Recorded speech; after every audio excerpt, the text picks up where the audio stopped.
Inamin ng abogado ni Atong Ang na nagbigay siya ng pera sa ilang kaanak ng mga nawawalang sabungero. Pero itinanggi niyang may kapalit ito para huwag nang dumalo sa pagdinig ang mga pamilya ng biktima. May report si Mariz Umali. Yung pera na inaabot ni Attorney Caroline after niyang makipag-meet, makipag-usap, lagi siyang may pa-brown envelope.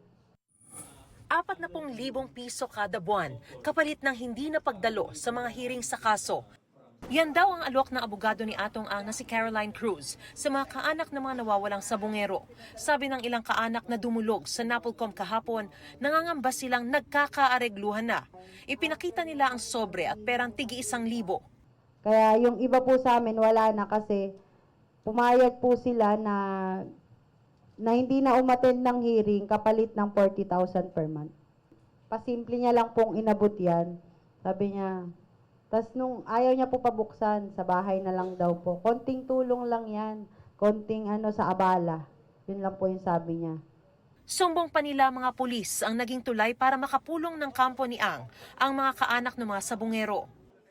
Kanina, sinibak na sa pwesto sina PNP Highway Patrol Group spokesperson Police Lieutenant Nadim Amalang at Police Major Reynaldo Panyebe Jr. Si Panyebe ang OIC ng Custodial Service Unit na may hawak sa kustodiya ng mga nakakulong na pulis. Hindi po natin sinasabi na agad guilty yun ng dalawang individual na personnel natin. Ngunit sa matter of SOP o proseso po natin, sa paunahing investigasyon, tumulong umano si Malang para makapasok sa Camp Crame ang ilang kakilala.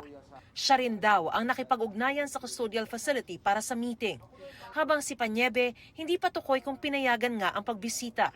Wala pa po kaming matibay na pagkukunan ng ebidensya kung nagkaroon talaga ng pagtanggap ng mga unauthorized visitors doon po sa ating mga persons under police custody.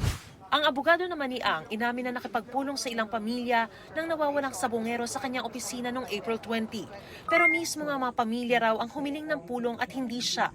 Sabi niya umano sa kanila, hinahanap din niya ang katotohanan kaya pumayag na makipagpulong. Inamin niya nagbigay siya ng 20,000 pesos na tigli 500 piso sa mga ito bilang pinansyal na tulong at walang kapalit. Gate ni Cruz, malinis ang kanyang konsensya at handa niyang harapin ang aligasyon ng mga pamilya sa tamang forum. Mariz Umali, GMA News.